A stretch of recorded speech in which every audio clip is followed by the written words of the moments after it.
What's up, guys? This is Jimmy, also known as Jumanji1776. I am the moderator, founder of Option Goats Trading LLC. That's right, we do our tax license out of the state of Wisconsin. You can look us up. Legitimate LLC. That does not mean you are licensed financial advisors. If you need financial help, make sure to check out. Make sure to go seek financial advice. This is your swing recap for November 8th. It was a wild week. I think it was a really green week for a lot of people. Me included. There were a couple plays that worked. There was a play that worked, play that didn't work.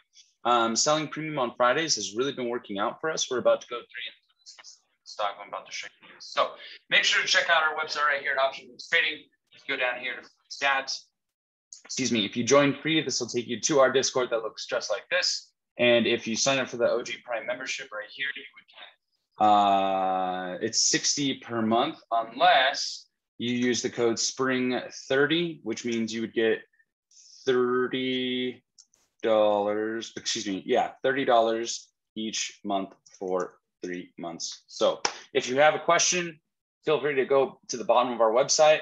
You can check out your names down here. And then if you use the code SPRING30, you can completely take a 50% discount on it as well. So make sure to hit like and subscribe at the bottom right of the video. Option Goats Trading. Check out our YouTube channel. Check out our videos that we have here. If you're just like Jim, I don't know how options, like a crash course. We have a debit spread crash course. I also do a little bit of TA, very basic TA for those to learn SMA on the SPY, and then also the credit spread crash course. This is exactly how I trade. So if you're looking for like, Tim, what's your secret? It's right here. But the only time that I actually share my trade ideas is chat. So that's to keep in mind. Let's check out some profits from this past week. So on Monday, Faded, he's a legal trader of ours, and also a good friend of the chat. These were his totals at the end. He was only back for a week, and he made a quick 51K. So it's kind of crazy that he hasn't traded much throughout the whole. I mean, he's traded a good amount, but he hasn't been hitting high volume trades. He comes back for 1 week. So it's like, damn, dude! Like, it just comes and destroys the game. It's just unreal. Anyways, he said, "See you guys in a couple weeks. Profits and cuts and losses." Last one's AMC. Nas. Good job, Nas, on SPX, still crushing it on SPX. Devin, crushing it here on lift call, came out 3%, 60%. Hey, I look at percentage gains. Nothing wrong with that. Here were my PFE calls I made. This was a free signal from last week or a couple weeks ago. This is just an update that, if you had bought them for $11 when I shared the trade idea, you'd be up to 6%. I bought 14 of those. I cut half of them to get double my profit and still holding the other half.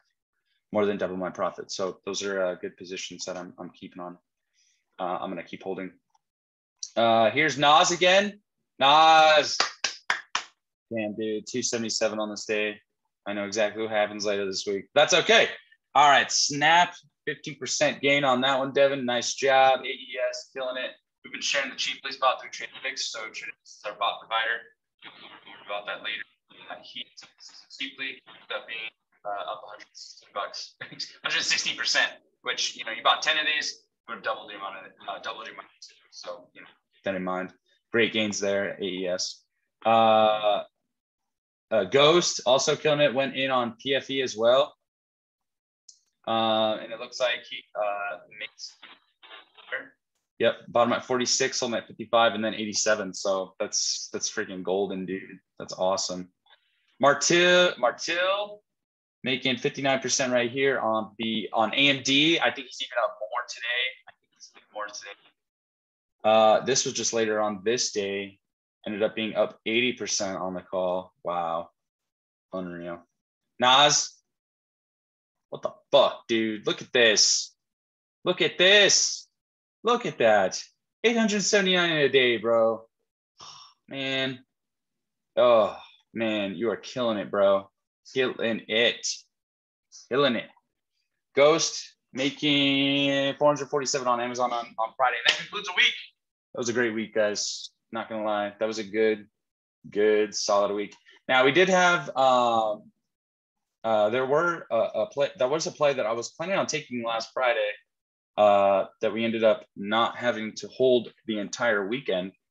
So this has happened twice now. Wait. Yeah, on the 5th. Let's see, what did we take on the 12th?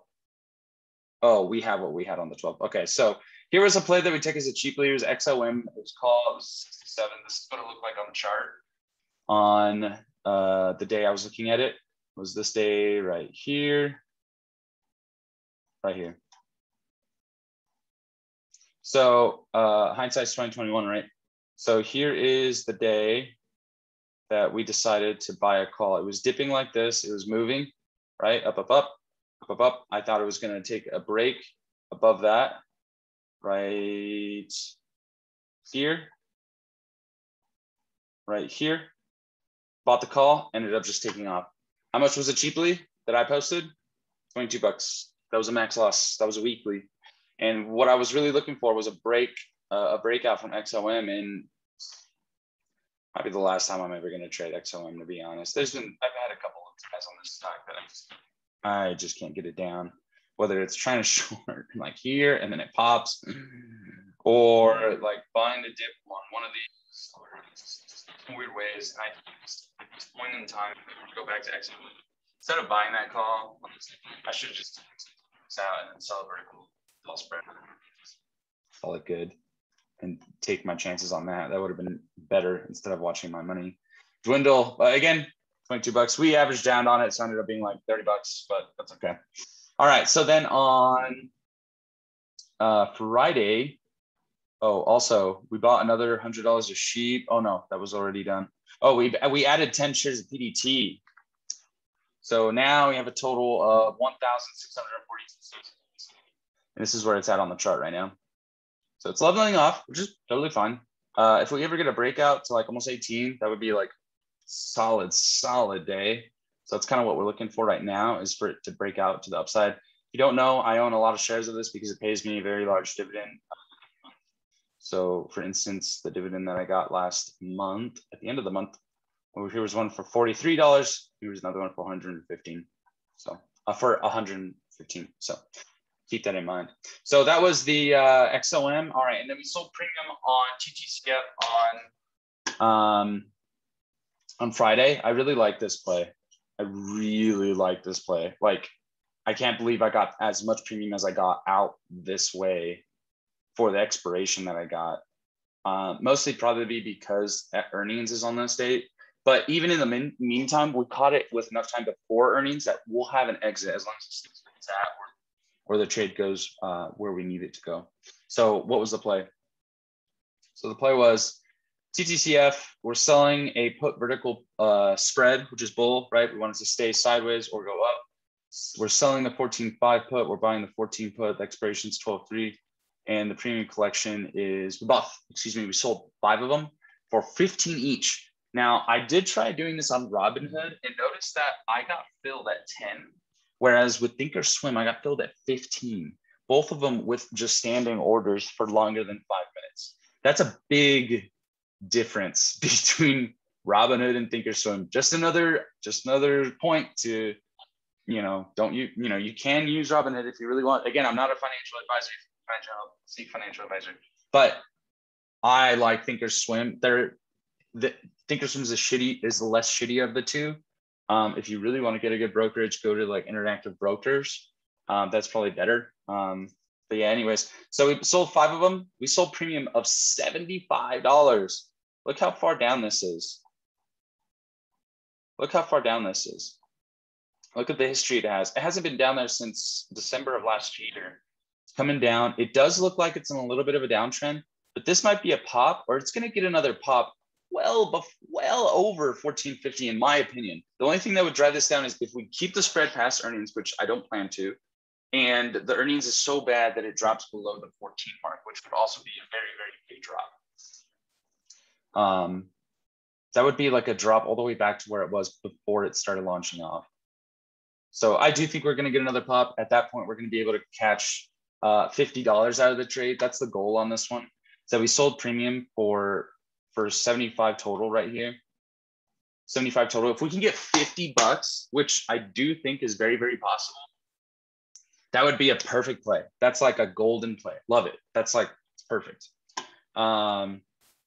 Anyway, so yeah, so those are the plays that we have. We're holding on to TCF. We're holding on to PFE calls.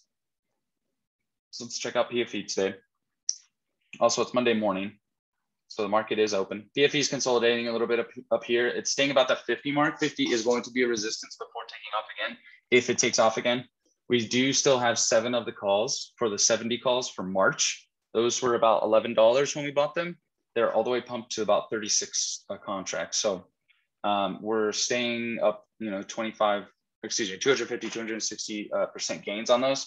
Our Tesla spreads, we couldn't have timed it better.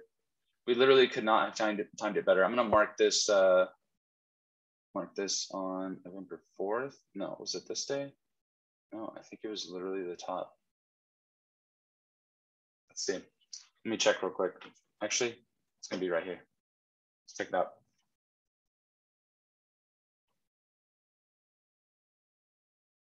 So go here, we go to history. Spread. Okay, here, November 3rd. So that was on this day. So it was this day, it was pumping up that we sold the spreads, still kept up the next day. And then Elon Musk tweeted that he was going to sell 10% of his stock, which it's coming down very, very harshly right now. We sold up here. Look at that day. We literally could not have sold it at a better. I mean, we could have sold it the next day for a little bit more, but that much was just as much as this day when it was just launching all day. Some of the call spreads were going nuts. So anyways, we have 5 left. We're still at 337%. We cashed out. We made the total of the play was $80, and 40 of it we turned into $800, and then the other 40 right now is worth 185. So we're still sitting pretty on that one. It's probably going to come down a bit more. I do think that 900 level is very, very, very important right here. I think that's going to act as a support once we find a bottom down here. So we'll be watching that. I do have my SHIB. I still have $400 of SHIB. Let's take a look at SHIB. SHIB is starting to consolidate a little bit more. It's at 57 today. Excuse me. We have $400 in SHIB, and then it's worth. Let me check. I tried to log in on my computer and it didn't let me do it before the video. So on Coinbase, it's telling me my $400 with SHIB is worth $11.50. So we're still sitting at 400. We're still sitting at about 188%, 188% gains on this one. So we're still sitting pretty. I'm going to keep adding. Today is Monday of a new week, and I didn't get paid Friday. So I'm going to buy another $100 this week on Friday. If it does hit this 50 mark again, I'm actually going to add an alert. If it dips down to this 50 mark again, I am going to buy it. I'm going to buy it. I really like that. I really like that line right there. I mean, I'd like to buy it at 45, but it's just it's not. I don't know if it's going to make it back down there again. It's going to start going sideways for quite some time. And I think if we get down to the 50 mark, we might actually have a shot. If not, 2 weeks later, we'll buy another 100. So that's it for the swing recap, guys. Check out my other videos. Make sure to hit like and subscribe at the bottom right of the video. Hit up our website right over here and make sure to subscribe our videos. Subscribe on the video as well. So thank you guys for watching the video. We'll see you next week, and have a good trading week. Stay safe, guys. Bye.